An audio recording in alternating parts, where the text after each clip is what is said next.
other numbers. Want to go over them with you and then kind of get your feedback. We'll open it up to the audience as well for questions.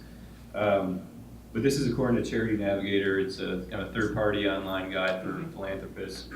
And for Victory Mission, the most recent numbers listed there, 82% of expenses go directly to programs and services, 10% toward fundraising, and 8% cover administrative expenses.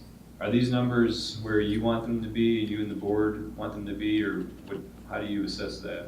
Yeah, well, it's kind of an interesting thing when we talk about the overhead costs and fundraising costs, and I think a lot of nonprofits are evaluated by their ability to either have low overhead or low fundraising, and so, oh, well, look at this one, 100% of donations go, there's a United Way that's all their operating fund in Rhode Island, they have an endowment that funds their whole operating expense. Well, of course you can have every donor dollar go to that when you have a great endowment fund.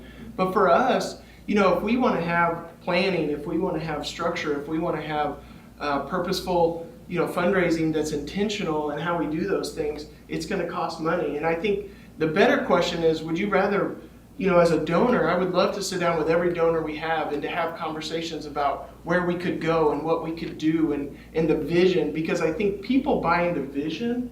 Because if you're looking at whether we're going to do 80% or 90% on fundraising or back to program and those kind of things, then I think that's the wrong number. I think you need to look at what's the impact.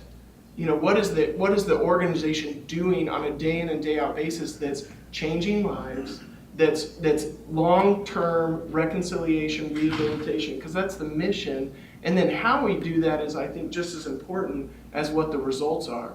And so if we want to be tied into numbers, I think, I'd love to say we'd have 100% going back to program, but I think that's unrealistic because there's light bills and there's audits and accounting and all these things that are going to happen that we have to show due diligence in that way, just like any business would.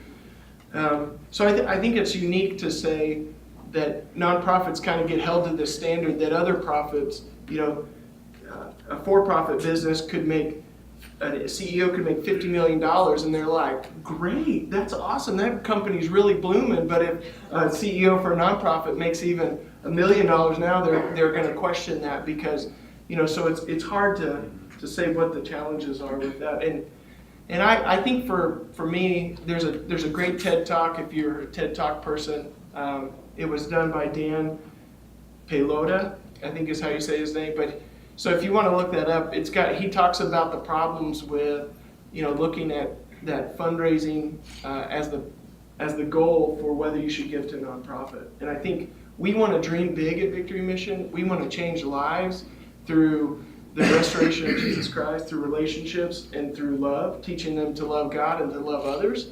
And so I think as long as we're doing that and we can share that vision, I think donors will come and they'll support us and be about what we're doing.